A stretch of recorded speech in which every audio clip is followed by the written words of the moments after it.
कानी बहू। किशोरी लाल जी के बेटे राघव की शादी की बात जगह जगह चल रही थी, लेकिन किशोरी लाल जी को कोई लड़की पसंद ही नहीं आती थी। और उसकी एक ही वजह थी, किशोरी लाल जी का लालची होना। उनको लड़की वालों से मोटा दहेज चाहिए था और इसी चक्कर में एक दिन वो एक बहुत पैसे वाले के घर अपने बेटे का रिश्ता लेकर पहुंचे। उस आदमी का नाम था ओम प्रकाश। देखे किशोरी लाल जी, मेरी एक ही बेटी है और मेरी सारी संपत्ति जायदाद सब कुछ मेरी बेटी नैना का ही है। पापा, नाम से लगता है बहुत खूबसूरत होगी। कितना अच्छा नाम है ना, नैना। ओ, वैसे बात तो सही है आपकी। अब इतना पैसा है, जमीन जायदाद है, इकलौती बेटी, आप भी क्या करेंगे? सब कुछ उसे ही देंगे ना। बिल्कुल ठीक पहचाना आपने। बस बेटी की शादी और सारी जायदाद उसके नाम। पापा, बिना देखे हाँ कर दीजिए ना। इतना अच्छा रिश्ता फिर कहाँ मिलेगा? माला माल हो जाएंगे हम। मैं अपनी बेटी को बुलाता हूँ। अरे नहीं नहीं नहीं नहीं, आपकी बेटी का नाम नैना है, सुनकर ही लगता है बहुत सुंदर होगी। रहने दीजिए अंकल, मैं तो आपकी बेटी के नाम से ही इतना खुश हो गया हूँ कि उसे बिना देखे शादी करने को तैयार हूँ। अब तो मैं उसका चेहरा सीधे शादी के बाद ही देखूंगा। और इस तरह राघव नैना का चेहरा नहीं देखता और उससे शादी कर लेता है। शादी के बाद अपनी सुहाग रात पर जब राघव नैना का घूंघट उठाकर देखता है तो नैना की आंखें बंद थी। कितनी खूबसूरत हो तुम नैना, जरा अपनी आंखें खोलकर मेरी तरफ देखो तो सही। नहीं, मुझे शर्म आती है। अरे, मैंने तुम्हें शादी से पहले भी नहीं देखा, और अब अगर तुम आंखें खोलकर मुझे देखोगी भी नहीं तो मुझे अच्छा कैसे लगेगा? इससे पहले कि नैना अपनी आंखें खोलकर राघव की तरफ देखती, अचानक से लाइट चली गई और राघव नैना को पूरी तरह से देख भी नहीं पाया। अगली सुबह नैना राघव के लिए नाश्ता बनाकर लेकर आई। अरे ये क्या, आधा पराठा सीका हुआ है और आधा बिल्कुल कच्चा। ये तुमने क्या किया नैना? बहू, तुमने क्या आधा पराठा तवे से नीचे लटका कर रखा था, जो आधा सिका है और आधा कच्चा? मुझे जितना दिखेगा उतना ही तो सीखूंगी ना पापा जी। जहाँ जहाँ मुझे नजर आ रहा था वहाँ मैंने सीख लिया, जहाँ जहाँ नहीं दिखा वहाँ कच्चा रह गया होगा। इसका क्या मतलब है? ये कैसा मजाक कर रही है तुम? अरे बहू, तुमने इतना लंबा घूंघट क्यों लगाया हुआ है?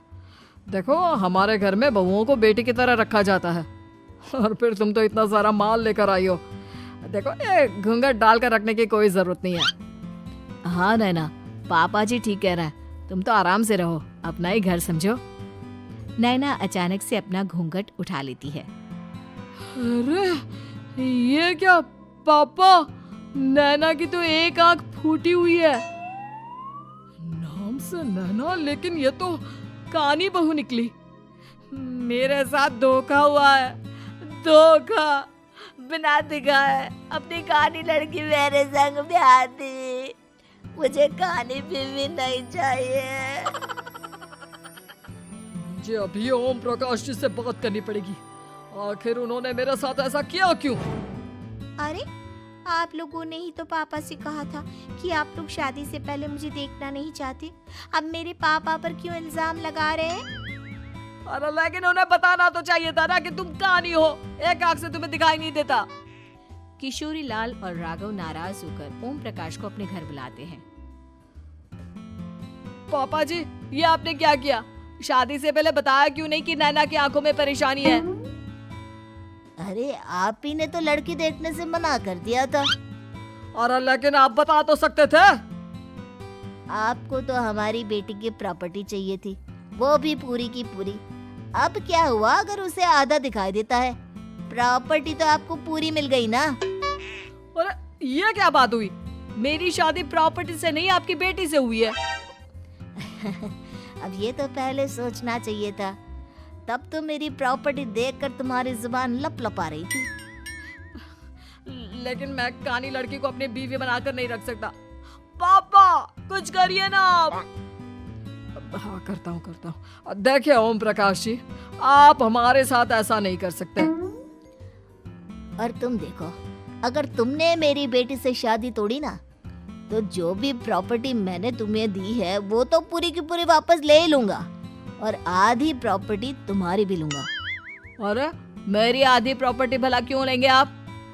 इसलिए क्योंकि मेरी बेटी को आधा नजर आता है और उसकी नजर अभी तक तुम्हारी आधी जायदाद पर ही पड़ी है। अब तुम उसे घर से निकालोगे तो कुछ तो लेकर जाएगी ना। और अगर हम आपकी बेटी को अपने घर की बहू बना कर रखे तो? तो तुम्हारी पूरी प्रॉपर्टी तुम्हारी ही रहेगी, और जो मैंने तुम्हें दिया है ना, उसमें से बस मैं आधा लेकर जाऊंगा। अरे लेकिन अब आप अपनी दी हुई प्रॉपर्टी में से आधी वापस क्यों लेकर जाएंगे? अगर मैं आपकी बेटी को अपनी पत्नी बनाकर रखने को तैयार हूँ तो? इसलिए ताकि भविष्य में अगर तुम मेरी बेटी को धोखा दो तो उसके पास कुछ तो रहे जो पति का हो। वैसे मेरे पास तो बहुत कुछ है, लेकिन अपने पति की कोई निशानी तो उसके पास होनी चाहिए। समझ चुके थे कि वो बुरी तरह फंस चुके हैं और अब उनके पास वहां से निकलने का कोई चारा नहीं है। अब समझ में आया ना, लालच बुरी बला होती है।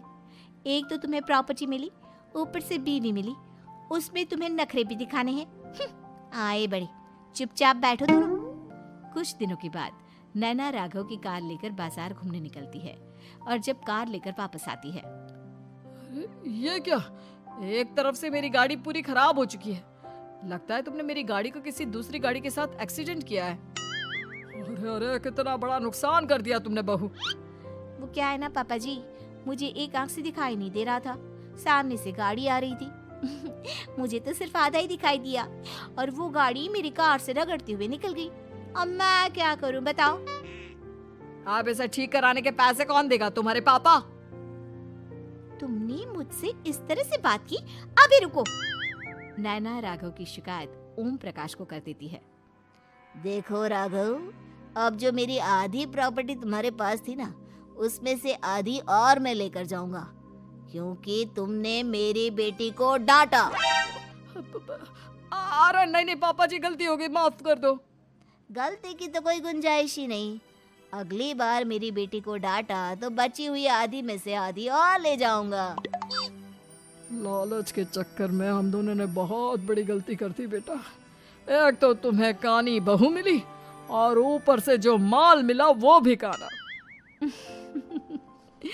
इस तरह राघव की हर एक गलती पर ओम प्रकाश उसकी प्रॉपर्टी का आधा आधा हिस्सा लेकर अपना सारा माल वापस ले गया और राघव को कानी बीवी से काम चलाना पड़ा।